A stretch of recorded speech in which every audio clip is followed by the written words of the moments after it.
สบายดีท่านผู้ชมทุกท่านยินดีต้อนรับเข้าสู่ช่องปีชาแนลมื้อนี้เฮามาหาครอบครัวหนึ่งโตและได้เมียผู้เฒ่าและพี่น้องเรากับเมียเราเนี่ยเราอยู่ห่างกันเกือบ40ปีพี่น้องอันนี้หากมาเงินแล้วเฮามาครั้งล่าสุดแล้วมันฝนตกเราเคี่ยวออกไปก็ว่ามันสิออกบ่ได้เดี๋ยวไปถามเบิ่งเรานำกันพี่น้องสบายดีเจ้าเฮ็ดหยังนี่น่ะกินข้าว กินข้าวกับหยังกินข้าวเมื่อแต่ใช่นี่จำเพชรนี่จำบ่เป็นจำแจ้วเจ้าใช่เบิ่งดูนี่แกแม่เฒ่าอันแกงเขียดบ่เครียดช่องเอามาแต่ไสอันเขียดนะมาใช้กับไปหาแล้วไปหาเขียดอยู่เขานี่ไปหาการเจ้าบ่ไปการเองเจ้าได้หลายอยู่บ่นี่ช่องนี่ช่องยังเป็นแบบนี้นี่ช่องโลกนี่สองกันนี่มันก็5อันนี้มัน5อันนี้5นิ้วจ้ะ2นิ้วโอ้ยทานกันหลายได้พี่น้องบ่ได้เอามาเฮ็ดกินพวกเพิ่นนี่แล้ว30นี่แหละจ้าเมียนี่ระดับ6-70แล้วแหละพี่น้องต่างกันหลายเติบมีคนตกแล้วบ่พี่นี่ปลูกข้าวให้แล้วบ่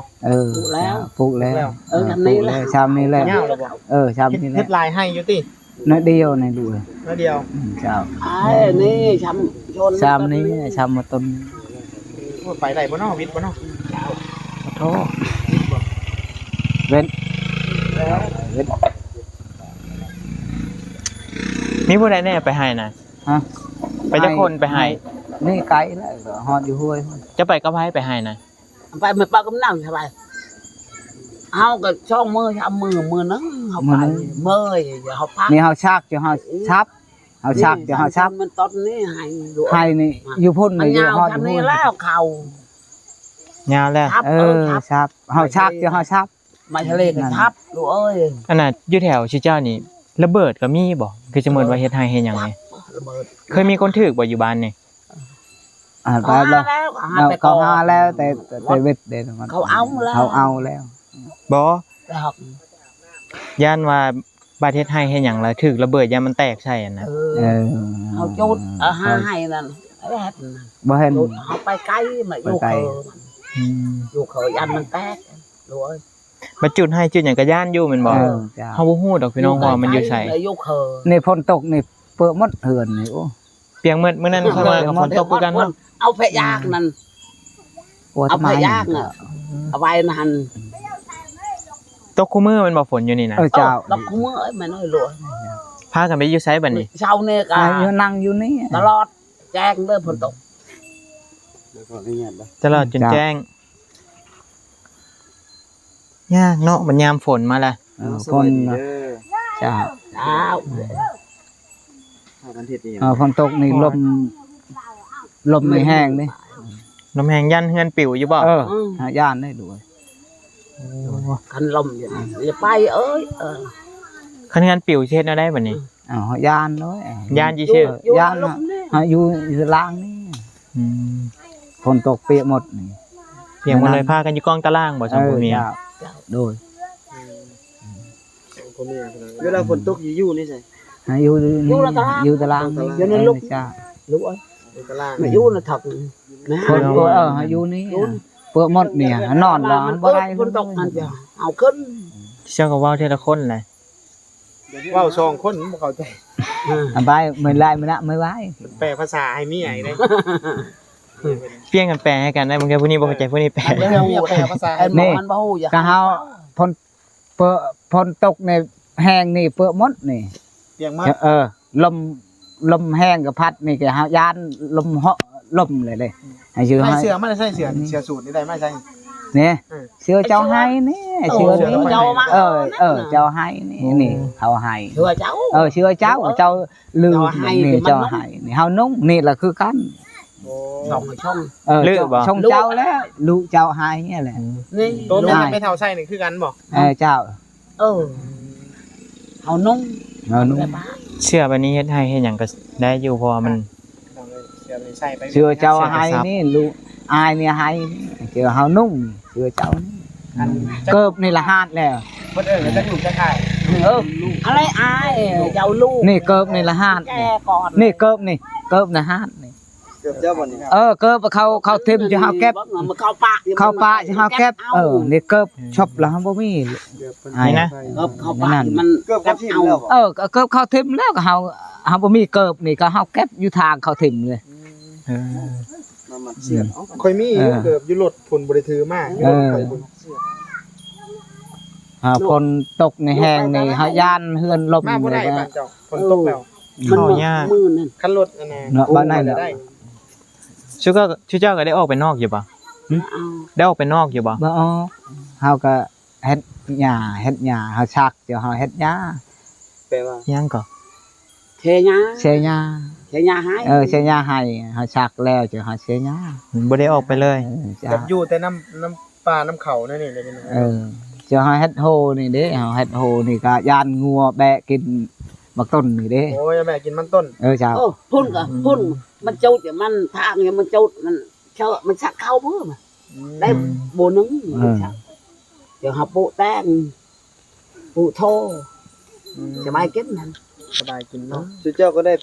ไปฆ่าไปขายอันนั้นอันนี้ ช่างก็ไปขายยอมไปเจ้าพูดอ่องลูกเอ้ยมันนักกำลังกระลักมันไปโตร้อนมัน แล้วยังบ่ทันเข้าใจใช่ไหม ไปแต่มีฮอดผมเมยบ่เมยเนี่ยบ้างไม่หัก คือจ้างเลย เลี้ยวไปตัวร้อนโอ้ยเมยบ่ลูกเอ้ยเฮาอยู่พักก่อ คั น นว่าสิไปฆ่าไปขายมันไก่ ใกล้จ้ามีหลอดเด้มีหลอดย่างแกเมื่อยดูอาย ขันไปขายอ่องน่ะลักนี่ อ่องน่ะลัก มันก็ลกเยอะ เอาในลังเอาเนาะ เนี่ยไปอาบ นี่ก็เขาจะว่าอยู่เฮือนนี่2ผัวเมียเจ้านี่ก็บ่ค่อยได้เฮ็ดหยังส่วนนี้มีแต่ปลูกอันนี้บ่ กระปุกนี้จะเฮาทางให้แหละ ลูกให้ปุ๊เราเหมาะชัวไข่ ไข่เด้อ โคไข่นี่เฮา ปลู ปลู ก ก ไว้รถมันเป็นอะไรเดี๋ยวข่อยสิมาซื้อได้ เดี๋ยวชื่อ เขามาค่อยซื้อ เจ้าชื่อป่ะ เดี๋ยวข่อยซื้อให้เขามาน่ะ เจ้านี่จะลายอันนี้นี่ละลาย นี่ครับปลูกไว้รถ นี่ละนั่นน่ะนี่ละนั่น ให้มันพุ่มๆลายๆก่อน นี่อยู่พุ่นนี่อยู่นี่ละลาย จะปลูกไว้ลายๆรถ เจ้าชื่อเด้อ ข่อยสิซื้อซอยเจ้าเอา จ้า ปลูกได้หลายอัน ซื้อซอย มักเพชรนี่ยังก็หาเอามาปลูกไว้พอได้กินบ่ได้ซื้อกับเจ้าแหละ บ่มีประเภทกินบ่ นี่ก็พ้นตกนี่ละเปื้อหมดเฮานอนแล้วบ่ได้เลย ยังอันนี้ ท่านนี่เป็นนัว เป็นน้องอ๋อ ปิงงัวบ่นะเธอเบิ่งดู นัวเลย แม่พาเจ้า ปิ นั้น งงัวเจ้า นี่ บำรับ นี่นะมะเกลือนี่มะเกลือหมดแล้วเลยมะเกลือ ปิงงัวกับเกลือ เจ้า มีอยู่เกลือ มะเกลือละหมดนี่มะเพชรละหมดแล้วด้วย มะเพชรนี่บ่มีมะเพชรนี่ ประเภทนี้เฮาก็บ่ค่อยสิให้คนไปว่า เจ้า แต่ว่าตัวใดที่ปลูกเอาได้เฮาก็ปลูกเอาเนาะ เจ้า เจ้าไปหาเบี้ยมาได้บ่มีเบี้ยว่าตามบ้าน บ่มี ข เล อย น้ำเขาเบี้ยพริก บ่มีเลย มาปลูกมันเป็นอะไรก็เป็นหมาก บ่มี ได้หลายอีกบ่นี่ น้อยมันอ่ะ หน่วยอันไปก่อนอ่ะ เอาหน่วยมันมักเพชรแห้งมาจากก็ได้ เช้า จาก เอาปูเด้สองน้อยปุ่นหายสองน้อย เป็นบ่ มันมันอ๋อ มัน มันอะไรจะกินได้ เจ้าก็ไปขอน้ำเขาอีกมาปลูกอีกอยู่แต่นี่ปลูกก็หลาย ก็ข้อกับเขา จัดได้หมดล่ะ แม่บ่ มันบ่ยากดอกบ่เพชรนะ เจ้าไทยฮูบนี่แต่เดบิดพนตกนี่โอ้เพิ่หมดนี่ เจ้าเจ้าเข้าไทยนี่อายนี่ไทยคือเขาเห็นแล้วนี่เจ้าคนไทยน้อง จะอายอัน ลูก น้องเข้าไทยก็เห็นเหนือพนตกเปิ้หมด คือเรามาเฮา เฮาบ่ว่า บ่กินเหล้าก็เฮาเว้าก็ถือ ลูกเราปูว่า ถามเราเลย รู้ ปกติเจ้าก็กินกันบ่เหล่า บ่เฮายาเลย ยาแล้วบ่ ยาเลย เช่าเนาะ แต่เก้ากินบ่แต่เก้า แล้วที่กินนี่เฮายาแล้ว นี่อยู่ในเหล่ายังอยู่กินบ่ ฮะ กินบ่เหล่ายัง บ่ได้เฮายาเลยเฮายาเลยด้วย แล้ว เฮายาเลยเฮาเกิบนี่แกเข้าทิมอยู่ตารางพุ่นเข้าทิมอยู่ปะก็เข้าเฮาเก็บเฮาชงเสื้อก็เจ้าให้นี่เฮานุ่งเห็น กิน เฮา เหล้าแล้วกลายเป็นคนบ่ดีเนาะ เจ้า กินแล้วแบบ คนไม่ได้คนไปบ้า แม่น นี่ก็เฮาทางให้นี่เฮาชักนี่เฮาชับก็แล้วก็จะเฮาเฮ็ดละได้เฮ็ดบ่ได้ละข้าวบ่งามก็แล้วเอ้ยนั่นเจ้านี่แหละคือการเฮาเฮ็ดปลูกมักต้นนี่ก็ลบแล้วเขาก็บ่ชื่อแพงเนาะเขาชื่อบ่แพง เด้อว่าง่ายซะอ้ายเพิ่นนี่น่ะคันเพิ่นบ่ได้กินเหล้ากินยาก็เป็นคนดีจุกเจือเนาะ เจ้า คันกินแล้วเป็นคนใหม่เลย เป็นคำมานี่ นอน เฮาบ่กินได้เหล้าได้เฮาย่าแล้ว คือโง่คือมันนอน ถ้าเฮากินนี่เฮาย่าแล้ว คือคนไปบ้า คนที่บ้าเฮา กินแล้วคือคนที่บ้าเลย ย่าเฮาย่าแล้วเฮากินเฮาบ่ย่าเฮาบ่อยากกินเหล้าเฮาย่าเลยเฮาปะเลยรู้ เบียร์ได้กินบ่เดี๋ยวนี้ บ่เด้ ดีแล้ว ให้ จัง มัน บ่เลย คันมันกินหน่อยเฮาอยาก เฮายาแล้ว ให้มัน โอ้ยังง่าย หายเอ้ยเฮาบ่อยากกิน ให้มัน เป็น ให้ ให้ มัน มาเราแต่ละเทื่อเราก็บ่เห็นเรากิน ไม่ได้พัง เฮาบ่กิน แต่เขามาช่วงก็ก่อนกินกูเทื่อเลย กินอยู่เทื่อนี่ก็เฮาปะเฮายาแล้วด้วย โดนแล้วยาน่ะ ยาเลย ยาได้โดนแล้ว ยาโดนเลย เราเฮ็ดด้วยอย่างได้ลูกก็อยู่ ก็เข้าไปก็เขาชื่อเฮาบ่กินเหล้าหั่นเบียร์แล้วเฮาบ่กินนี่ก็หมู่ลิ้นนี่ลิ้นที่ชื่อเฮือนเฮานั่นแหละเขากินจะมีบ่เดี๋ยวนี้ หมดแล้วลูกหมดแล้วหมดแล้ว แบบมืดตะมืดเลยพี่น้อง หมดแล้ว มีอยู่เขากิน เคยเจ้าไปกับพ้นตกนี่ดนเลยเนาะ คนตกโดนแล้วมันมาบ่ได้ดอกบัด เจ้า มันยาก โดย มันมาแล้วก็ลดค่า ลูกเคอทางสบายไป โดย ตักทงเดียวแล้วก็ได้เนาะใครตักก็ได้เนาะตัวตักก็ได้ เฮาบ่แพทกินละหมดบ่เกลือกินละหมดก็ เดี๋ยวเกลือจะเอาให้ ก็เฮาชักนี่จะเฮาชับอยู่พุ่นนี่จะหาเฮ็ดยานี่ น่ะฉับ ให้โดนตักก็ได้บ่ มับจัดเจอจอยเอ็มน้ำ มีเอาปลากระป๋องเอาเกลือนี่เด้อ เดี๋ยวจะหน่อย เฮานี่ผมนี่ละบ่มีนี่ชานละบ่มีจะเบิ่งแล้วเฮ็ดแล้วเฮือนเฮาก็ นอนนั่นนี่ นอนนี่แหละ นอนนี่ เจ้าฝนตกนี่เปื้อหมดนี่เฮานอนบ่ได้แหละ เจ้าเคยไปเฮ็ดงานอยู่บ่ เฮาบ่เคย บ่เคย เจ้า คือบ่ลองไปหาทำงานเบิ่งก่อน เฮาลองทางงานแกเฮาบ่เคยไปเลย ย่านบ่ เฮาย่านแล้วด้วย กันเขาเฮาขี้รถก็ไม่เยอะมันบอกยันตกเบ้อ มันไม่เยอะย่านตก แต่มันเจือกรถเจือกรถจักร เฮาย่านย่าน รถจักรบ่ เฮาย่างตีนนี่แหละด้วย แสดงว่าผ่าน รถจักรเราบ่มีได้เด้รถจักรบ่มีก็ได้รถจักรก็เฮาขี่ละได้เฮาบ่มีรถจักรนี่เฮาขี่ได้บ่มีรถจักรนั้นเลย โอ้ต้องทำงานก่อน เฮาย่างแหละ ทำงานก่อนแล้วเก็บเงินแล้วจังสิได้รถจักร แม่ ขึ้นน้ำเฮาขยัน เจ้า คันเราได้รถจักรมาก็บ่มีน้ำมันเติมคือเก่า มันนี่น่ะเขาจ้างเฮ็ดงานบ่ได้เฮือนอยู่ได้ในกี่งานแต่เขาบ่จ้างเฮือนอยู่แล้วบ่มีเลยนั่น เขาบ่จ้าง เจ้า เดี๋ยวเรามาอยู่น้ำเมียนี่เจ้าฮู้บ่ให้อยู่เพียเราอาศัยเมียได้เพราะว่าเมียเรานี่เป็นแม่หมายบ่เจ้า เจ้า เป็นแม่ อาบแล้วไม่แม่มา แปลภาษา อาบแล้วไม่อาบแล้วไม่จุไม่ตอบ เราความหมายกันเมียเราตายเด้อ แม่นบ่เจ้าก็พ่อไม้บ่ นะฮะอยู่บ้านแรกนี่เมียตายนี่เจ็บนี่นี่เจ็บไข้นี่เห็นเจ็บไข้นี่ก็ด้นแรกก็เฮาอยู่บ้านแรกนี่ตายเลยเจ้า ตายเป็นพวกไม้ เป็นพม่า ผู้ที่สองได้ บ้านนี้แหละเป็นพม่าคือกันแหละนั่นแหละ เป็นไม่กระเอากันเคยถามเลยเขาเคยถามเลยนะ ยังบ่ก่อนเจ้าสิเอากันตะกี้หั่นจะได้เมียจักคน เมียเขาไง เมียเจ้าน่ะ นี่เท่าหมดเลย 4คน เจ้า เฮานี่ ชีคำนี้เท่าคือกันนี่แหละเท่ากลัวนี่ เมีย4คน เจ้า เท่า ไม่เท่า ผัว นี่ อี ก่อน ก เจ้าสิมาเอาผู้นี้จะได้ผัวจักคน เห็นเราไม่ได้ไหนเนี่ย เอาผู้นึง ผู้นึง เจ้า อันนี้ผู้ที่สอง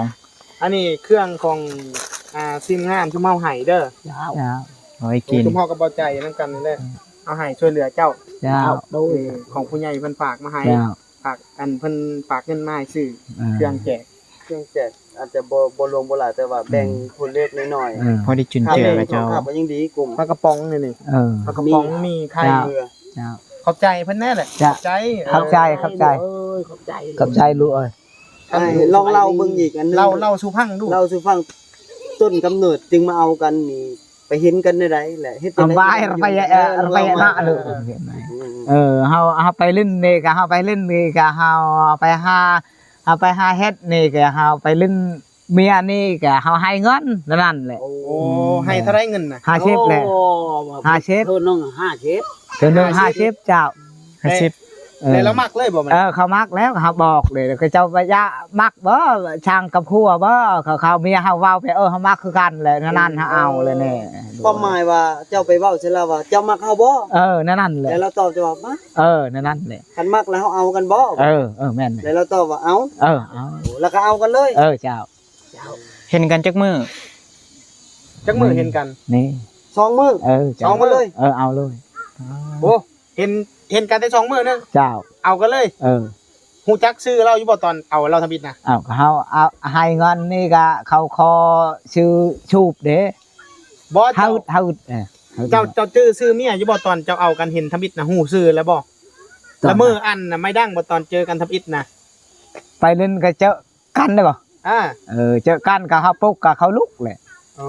เขาลุกก็เฮาให้เงินแหละนั่นแหละเฮาเงินก็เจ้ามักบ่เฮาว่ามักคือกันแหละเฮาให้รถนั่นแหละ และบัดนี้มักกันเลยจะมาอยู่น้ำเหล้าบ่ เจ้าโดย อ้ายเพิ่นนี่น่ะลองเล่าเบิ่งตอนเจ้ายังน้อยเจ้ามีพ่อแม่บ่อ้าย บ่มีเด้แม่เฮาตายพ่อเฮาตายนั่น ตายตั้งแต่เจ้าอายุจัก ตายน้อยนี่ท้องได้ใหญ่นี่ก็เฮาเอาเมียเฒ่านี่เฮาทุกข์ยากแม่ละตายพ่อละตายนั่นเนี่ยเฮาเว้าเนี่ย และบัดนี้ซ้ำว่าเจ้าอยู่นํกันนี่เจ้าเอิ้นเมียหรือเอิ้นแม่ เอิ้นแม่แหละ เอ้าเอิ้นแม่แล้ว เอิ้นแม่แหละ บ่เดี๋ยวเด้อเจ้าเอิ้นผู้นี้เอิ้นแม่ เอิ้นแม่เฮาเอาเว้าก็เอาเมียเฮาเอาเมียมาเฮาเอิ้นแม่ฮักแพงเฮาฮักแพงเมียแหละนั่น ความหมายว่าได้เมียนี่ทั้งได้เป็นแม่เราบ่มีแม่เราขาดแม่แหละเราถือว่าเป็นผู้ใหญ่คนหนึงที่เราฮักแบบแม่แบบเมียแหละแต่ว่าฮักแบบแม่เนาะ เจ้า เป็นได้ทั้งแม่เป็นได้ทั้งเมีย เป็นได้ทั้งแม่เป็นได้ทั้งเมีย เฮาแม่ละตายพ่อละตายชามนี่กับแม่ปะเฮาแต่น้อยจือเฮาเอาเมียเฒ่าเฮาไปหาผู้ชาวก็บ่มีเงินนี่นั่นแหละเฮาเว้าในนั้นเพื่อนอยู่แล้วบ่มีเนี่ยเจ็บไข้ก็เขาบ่เบิ่งเด้ โอ้ เฮาบ่มีน้องเด้ บ่มีพี่น้องเลยบ่ เจ้าบ่มีน้องเด้แล้วบ่มีเด้ เจ้าอยู่กับเรานี่บ่ได้แต่งบ่มีแต่ว่าเอาเงินให้50 เฮาชื่อเฮือนเขานี่ชื่อนี้ชื่อเฮือนเขาแม่เฒ่านี่แม่เฒ่านี่เราพูดเดียวเขาเด้ จะเฮาไปเล่นแกเฮาบอกก็เจ้าเอามาอยู่เฮือนเฮานี่เด้อในนั้นเว้าในนั้นลูกเอ้ยเด้อ แล้วมาอยู่นี่อยู่เฮือนไผตัวนี้อยู่นํกัน เฮือนเฮานี่ โอ้ เฮือนเฮานี่เฮา เจ้าบ่นี่ เฮือนเฮาแหละเจ้า เฮือนเมียอยู่ใช่เฮือนเมีย เฮือนก็บ่มีเฮือนอันนั้นแล้วบ่อยบึ้นดงตะบึนไปกิไปตะบึน ไม่เอาตะกุเดี๋ยวไหนจะไปดงไม้อันนั่งภาษาเติม นี่เฮาอยู่กับเมียเฮานี่เฮือนเมียเฮานี่ นั่งเฮิร์นแต่เก่านั่นป่ะมันล้มแล้ว ล้มแล้ว ไม่รู้ นี่แกเฮาอยู่กับเมียเฮานี่เฮาชูเฮือนเมียเฮานี่ อันนั้นพี่น้องเจ้าบอกตัวมาเล่นอยู่ บ่เด้หมู่อยู่บ้านนี่เด้ หมู่บ้านเดียวกันบ่ เจ้า ก็จะมาเล่นน้ำอยู่พี่ เขามาเล่นแต่ละมื้อเขามาเล่นน้ำเจ้าอยู่พี่บ่ เขาเล่นในเยอะอยู่บ้านนี้เขาเล่นชื่อเจ้านั่นเขาเล่นชื่อ นี่เขาเลี้ยงแบอยู่นี่ เขาเลี้ยงแม่ เขาเลี้ยงแบอยู่เขาเฝ้ายันมันตด สามมาน้ำกัน จะตั้งใหม่ก็ตั้งใหม่กับพลตกในเปลือกหมดเฮาก็พลแห้งหลุด บ่เจ้ามีลูกจักคนแล้วเจ้านะ เฮาบ่มีลูกเอ้ยอาย บ่มีลูก จ้า เราได้แต่เมียเฒ่าเบิดเด้ รู้ ได้แต่เมียเฒ่าแบบเมียแต่ละคนน่ะมีแต่เมียเฒ่าเบิดเลยเนาะ เจ้า เมียแต่กอกนั่นก็ว่าเฮานี่ เมียตัวนี้เจ้าน่ะก็เฒ่ากว่าผู้นี้บ่ เจ้า ว่าเฮาก ลัวนี่ เมียผู้นึงก็ตาบอดอัน ตาบอดอีก ลูกเมียมันผู้นึงตาบอด ตาบอดอีกบ่ ตะบอดอยู่บ้านปลอกพุ่น โอ้ แล้วมันไปชูคนเข้าเด้ เฮาก็ทุกอย่าง เขาไม่เยอะมันจะเขาปะมัน ผู้ตาบอดนะ คนนี่ปะบ่หรือว่าตายหมด บ่เขาบ่บักเฮาก็เขาปะเฮานั่นแหละ จักคนเขาปะเจ้า ก็อยู่บ้านปลอกก็ช่อง โอ้ เขาปะเขาบ่มักเฮา ตายนึง ก็บ้านแรกนี่ตายเจ็บนี่นั่นแหละ แค่หลัง ไอ้ แล้วก็บัดนี้แหละก็เลยว่ามาเอาน้ำผู้นี้แล้วอยู่กันเลยเนาะ จ้า โดนได้เจ้าอยู่น้ำผู้นี้ จ้า ต้น โดนแล้ว ได้เลย3 ปี โอ้3 ปีผู้ จ้า อ๋อถูก3 ปีแล้วอยู่นํกันเนาะ คือเข้าใจอยู่เราคร่าวๆ ผู้นึง เข้า กับ ใจ แพงมื้อ นะ นั้นไง อยู่ด้วยถ้อยที่ถ้อยอาศัยกันเดี๋ยวนี้นะอาศัยกันไม่เท่าบ่มีกำลังแต่คนเป็นกำลัง แต่เล่าบ่มีผู้ที่บอกผู้สอนผู้ที่ฮักผู้ที่ถามกินข้าวกินน้ำแบบว่าถ้อยที่ถ้อยอาศัยกัน อยู่ด้วยใจดีเด่น โดย ผู้หนึงแนะนำผู้หนึงเป็นกำลัง แบบว่ามีหยังกับเขาดูแลกันเอง แม่มันดูแลกันเองไปตักน้ำตักในเพิ่นนี่เป็นคนเฮ็ด เจ้าบ่เป็นคนตักน้ำตักหยังให้เมีย เฮาตักน้ำนึ่งข้าวแล้วเฮานี่ โอ้เขากับเจ้าบ่ จ้า โอ้เมียนี่หามน้ำบ่ได้ บ่ได้ก็เจ็บแอวนี่เลย นี่ แอวฮักเนาะ นั่งนี่ จ้า เมื่อยนี่ แอวฮักอยู่ให้เนาะเมียเจ้า จ้า เฮ็ดหัวเฮ็ดสวน เฮ็ดนี่แกบัดนี้แกเฮาชักนี่เฮาชักนี่ก็เมียเฮาก็เฮ็ดนี่เฮ็ดผักนี่หักน้ำนี่ก็ ลมฮอดอยู่ห้วยพุ่นเฮาก็เฮาบ่เห็น ความหมายของเล่านี่ซักให้อยู่ทั้งผู้เมียเราและน้ำแล้วนี่เราเก่งลงหวย ลิงลงห้วยนี่นักแอวนี่ ลมมาพันเลยมาก็เอาอันไม้นั่นเสียปะครับคลึกกายเอานี่จะลุดสิไป แอวนี่ละฮักนี่แอวนี่ละฮักอันบ่ดีได้ลูกเอ้ย บ่ได้รัก นั่ ษาน ตกลงมาสั้นบ่ผูกสั้นบ่ผูก นี่เอ้ยช้ำนี่เอ้ย ตกลงมาแล้ว ลกตรงมาเนี่ยฮอดอยู่ห้วยพุ่น นี่ช้ำให้เขานี่ ใครจะบ่ตายเนาะผู้เสียชีวิตเนาะ เจ้า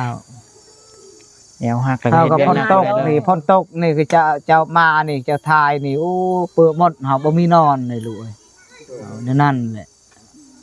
เฮาก็ข้าวกินแล้วบ่มีเงินแล้วบ่มีเจ็บแอวหมด เองบ่อันนี้ฮะ ฮะ เจ้าชานเองบ่หลังคาเฮ็ดเองบ่ บ่เขาเฮ็ดนี่อยู่บ้านนี่เฮ็ดเฮาก็บ่ฮู้เฮ็ดเฮือนเลยลูกเอ้ย เออเขาเฮ็ด นั่น เขา ๆ เฮ็ อย่า ดซ เปื้ อ อย บ่ มันฮะ เขาซอย จะ เนาะ ไปเอาเปลือกลัง อำไปตะดงในหน้าตะ อันไม่ไปไม่ร้าย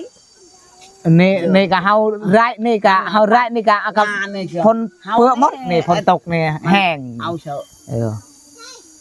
เฮาก็ข้าวกินแล้วบ่มีที่ข้าวกินอึดแล้วก็บัดนี้เฮาซื้อที่ชีบ่มีเงินนี่นั่น อ๋อ เอาแต่ยานี่ อันนี้ยานี่นั่น อะไรจะคือ เมียไปเชียร์ขนมเจ้าว่า เขาหักแพง หักแพง แล้วก็มันไม่ได้หักแพงเยอะเขาอย่าให้เจ้าเคยพิษกันอยู่บ่ บ่ มันไม่ได้ อันนั้นแล้วแฟนเราจะบ้นที่ อ๋อ อืมบ่ได้พิษกันเนาะอยู่ร่วมกันแบบมันหักแพงเนาะ มันคิดได้ดูเขาเท่า อืม เอาเท่าจักจะไปเลย คันสมมุติว่าตอนเรากินเหล้านี่พิษบ่ บ่เฮายาแล้วเฮาบ่กินเหล้ายา ตอนนั้นครับว่า ยาแล้ว ยากินเหล้าแล้ว ยาแต่เด็ดเฮากินในแต่เด็ดเฮาเมื่อแกเฮาเจ้าบันกะลกเฮากินนี่เฮายาเลยยา ไปกินเหล้าบ่ กิ เป็น นเหล้า ว่า แล้วเมียก็เว้านํอยู่บ่ บ่ไปเลยเอาน้ำมัน เจ้าให้บ่กันเรากินนะ ไอ้เอ้ย นี่เฮายาแล้วยาดุนแล้ว ดีแล้วคันจะยาได้นะ ยาแล้ว ยาคือ เมียก็แพงอีกเนาะยาย าแล้ว อืม นี่ก็เฮาทางให้ก็เฮาซักนี่เฮาซ้ำเห็นซ้ำให้นี่เมียเฮาก็เจ็บแอวกันเฮ็ดอันบ่แพ้ มันรู้ไปไก่ไก่ แม่เฮาล่ะคือกันนี่เฮาปลูกมักต้นนี่ก็หลุดราคาแล้ว ลดราคาแล้ว จ้ะ บ่ปลูกมันต้นบ่ได้เงิน บ่ นี่ ได้ จะปลูก รา มัก คามันลง ผมว่าจริงไข่มักกะโพดมักสลีอย่างนี้มักนัดนี่ บัก ได้ นัด เงิน นี่ ตัวนี้หันได้กว่า คั คัน น มันว่า สังเกตเบิ่งดินตอนหญ้าบ่ได้สะอาดสะอ้างได้ สะอาด แม่นได้เราเฮ็ดได้บ่ แฟนเอ้ยเจ้าก็ เกี่ยวกับนั่นนั่นจะ เป็นเด้อ ผัก ตำ ไข่ สา ได้ รกับเจ้า ผักโบได้ นี่เขาเล่นเล่นชื่อ ได้ หมู่เล่นชื่อหมู่อยู่บ้านนี่เล่นชื่อ เมื่อแต่อาบน้ำ มืออาบน้ เบิ่งเงินเหล้าโอ้ย มื้อนี้นะเพิ่นเนาะ ำ จะได้เอาข้าวสารมาให้เพิ่น ตรงน้ำเปียงมืด ต้น เจ้า ว่าเป็นนี่ยัง เจ้า เดี๋ยวเบิ่งต้นข้าว ยาว เด้อจังไดเดี๋ยวค่อยก็สิได้อันเดินทางกลับก่อนเด้อ เจ้า คันฝนตกแล้วเฮาเชี่ยว สอง ยาก คน เนาะ เพลงกันไว้สิแล้วเจ้าเลิกเหล้าเจ้าเศร้ากินเหล้าเฮาก็ดีใจนำ เจ้าด้วย มันก็เป็นผลดีต่อสังคมแล้วก็เป็นผลดีต่อตัวเองนำ เฮาก็จะมานี่คือฝน ลูก ตก เราอยู่ให้ ฝนตกในเปลือกหมดเงินเฮานี่ก็เจ้าเฮ็ดเลยรู้แน่ โอ้ย มาเฮ็ดเฮาเฮ็ดเฮือนล่ะเฮาบ่ฮู้เฮาบ่เป็นบ่เป็นเฮาเฮ็ดแล้วบ่ฮู้เด้เขาอยู่บ้านนี่เฮ็ดแล้วเขาบ่ฮู้นี่เฮ็ดนี่ล่ะเฮาบ่ฮู้นั่นเฮาเฮ็ดเฮือนแล้วบ่เป็นนี่ลูกเอ้ยเจ้าเฮาข้าวกินแล้วบ่มีนี่เงินแล้วบ่มีเจ็บท้องแล้วเฮาเจ็บท้องเฮาไปขี่ตลอดอยู่กกป่าพุ่นบ่มีเงินนี่นั่นแหละเฮาอึกเลยนี่พญาติทองแปนี่ญาติทองแป พญาติ บ่เฮากินดิบมาเขาคางัวหั่นเขาคางัวเฮากินดิบนี่เป็นพญาติเลย ทางเลือดมันเขาไอ้หลานเป็นพยาธิ บ่ต้องกินดิบ เฮา กินดิบ บ่ ได้ เฮาก็ไว้น่ะนี่กินน่ะบ่เฮาพยา ต้อง ธิ กิน เฮากินแต่ ชั่ ชั่ ว ว ก่อนจะกินเพราะว่าพญาติเดี๋ยวเฮาบ่ฮู้ว่า เฮา สัต บ่ ว์มั เป็น น ดิบแน่ได้เฮาบ่ได้กินดิบเลยบ่เป็น บ่ต้องกินดิบ มันนี่ก็กินดิบกินได้ เนื้อปลาละ กินพยาธิเป็นพยาธิลาย ยาหรือว่าเจ้าก็กินดิบเนี่ย เฮายาแล้ว มัน มันบ่ม่วนในกระโตเนาะ จ้า กินแล้วมันพุ่น คำมันได้อาหารเนี่ยมันกินนั้นเนี่ยกินน่ารักเนี่ยพยาธิมัน โอ้แม่นบ่ เออเธอมันออกช่อง บ่ โอ้ ใช่เจ้า นี่เจ้าเมื่อนี่แกช้ำมือชีมือจะไปอีกบ่ บ่ยังบ่ได้มาดอก แกโดน ดนบ่ โดนพุ่นละเฮ็ดได้ เอาก็เฮ็ดว่าได้ว่าเฮาทำ รู้ทำรู้เจ้าก็เฮาก็ โด บ่ นจะคอยมาเทื่อนึง เฮาบ่มีข้าวกินในนั้นเฮาบ่มีข้าวกินกะเฮาอึดกะเฮาบ่มีถือหั่นเฮาได้มีถือกะเจ้าจดเบอร์กะเฮาโทรกะเจ้ามาหั่นนี่กะเฮามีถือแล้วบ่มีนี่เงินแล้วบ่มีนี่ในนั้น แบบความหมายว่า อ เวลาเจ้าอยากได้ข้าวเลยเวลาเจ้าบ่มียังจะโทรขอนำ นั่นนั่นแหละ คันชุข่อยผ่านมาทั้งพี่น่ะคันว่าทางมันเข้ามาบ่ยากกันมีโอกาสดีๆชุข่อยก็มาคือนี่แล้วนี่มาก็เอาข้าวเอาหยังแบ่งให้ จ้า มีแหละแต่ว่าคันชุข่อยบ่ได้มาทั้งพี่ก็บ่ได้ บ่ได้ จ้า แบ่งให้แหละมัน จ้ะ ไปคนละทางเด้ จ้ะ ให้ซื้อข้าวเนาะเอาไว้แจกคน เออ หรือว่าให้ซื้อมีให้ซื้อปลากระป๋องเอาไว้ยายคนนะ ถ้า จ้า มีผู้ใหญ่เพิ่นฝากให้เนาะแล้วซุมเฮาก็จังเอามาแจกจ่ายแต่ถ้าบ่มีก็ไปแจก จ้าโด ซ้ำมีซ้ำเกิดนั่นแหละไอ้เอ้ย โด นี่อีกอย่างหนึงก็คือจะบ่ต้องท่าดอกกันสมมุติว่ามีเวียกมีงานกับเฮ็ดเวียกเฮ็ดงานก่อน เฮาเฮ็ดเวียกเฮา แม่น เฮากะเฮาถามมาถามซื่อๆนั่นเฮาเฮ็ดเวียกเฮาเฮ็ดโฮนี่เฮ็ดโฮนี่ แล้วมันแล้วพุ่นตรงเนี่ย เจ้า โดย ดุหั่นแหละสำคัญสุดก็คือเจ้าปลูกนั่นปลูกนี่ไว้อยู่บ้านเนี่ยมันคือเขาบ่มีเขามาซื้อน้ำเจ้าอีกสมมุติว่ามักนัดบ่หยังบ่สิมักพริกบางหยัง เขาดูเอ้าข้อเลยผักเจ้า เฮาให้ ผักอันนั้น เฮาให้หมู่คอจะเฮาให้นั่น ก็แบ่งปัน เฮาบ่อยากกะที่แหละ เดี๋ยวเอาให้เขา เป็นที่ดีเนาะ สมมุติว่าบ้านเฮาบ่มีเฮาก็ไปขอเขาได้เด้ ขอก็ได้ เป็ดเอาเขา บ้านนี้มันน่ะเจ้าบ่ปลูกก็ย่ามันน่ะมันบ่ได้มันน่ะ จะปลูกบางนาดปลูกหยังแท่นเอาตัวมันสิได้ลงนะ มักแนงนี่ปุไล่แล้วโอ้ยเขาซื้อได้ยินเนาะเขาก็ซื้อ แล้ว น้อยหนึ่งสลับ หมากยัง นึงๆนั่นน่ะได้มักนัดไหน หมากยังก่อน มักแนงมักรัดแหน่ มาแน่ก่อนมาแน่ก่อน มักนี่ก็เจ้าทายก็เจ้าเฮ็ดแหละมักแนง จะปลูกหลายๆคนสิคอยสิไข่บ่แล้วมันมีคนมาซื้อคนแม่เขาก็สิซื้อนํคือกันคันมีหลายนั่น บางนี่มันบ่ใหญ่เท่าบางนัดแต่ก็แซ่บอยู่ บ่ไม่ปลายเจ้าอันน่ะดงระนั่นน่ะ อันนั้นง เอ้าวันนี้เดี๋ยวค่อยกลับก่อนเด้อ เจ้ารู้ อยู่ดีมีแห้ง เอาอยู่ดีมีแฮงเด้อวันนี้นะ เอาไม่ก่อน กลับกันเด้อแม่เฒ่าเด้อ ดีแล้วเช้ากินเหล้ากินหยังก็ เฮาชา ดีใจกั เฮา บ ย่าแล้ว ออกได้ ดี เอาน่ะ เอาเดี๋ยวมื้อหน้าเข้ามาแล้วสิมาหาใหม่ ไทย โดยสบายดี สบายดี โอเคพี่น้องอันนี้ก็แวะมาถามไทยลาวเขาก็บอกเราไว้ว่าเพราะว่าครั้งก่อนนี่เราถ่าเฮาเอาเครื่องมาให้ลาวบอกว่าเขาก็ว่าเราบ่ต้องถ่าดอกก็สมมุติว่ามีเวียกมีงานก็หาเฮ็ดเวียกเฮ็ดงานโลดอันนี้บ่แม่นเนาะสิได้เข้ามาตลอดคันเฮามาเฮาก็มาให้สมมุติว่าบ่พอเรากับคันสมมุติว่าบ่พอเราก็ฝากหยังอะไรให้ลาวคันสมมุติว่าเฮาได้เข้ามาได้พี่น้องก็ทางมันก็ยากนิดนึงอยู่เขตนี้นะเข้ามามันก็เลิกเติบแล้วก็ช่วงนี้มันฝนตกแล้วมันยากโอเคพี่น้องเฮาก็สิเดินทางกลับขอให้ทุกท่านอยู่ดีมีแรงสุขภาพแข็งแรงผิดพลาดประการใดก็ปีก็ต้องขอโทษขออภัยไว้ณที่นี้ถูกใจก็ฝากไลค์ฝากแชร์ไปตามให้ก็ปีเด้อพี่น้องเดี๋ยวถ้าติดตามคลิปต่อไป EP ต่อไปว่าจะไปหาครอบครัวใดแค่พี่น้องเดี๋ยวพอกันในคลิปหน้าสำหรับเป็นปีสิขอตัวไปก่อนบ๊ายบายพี่น้อง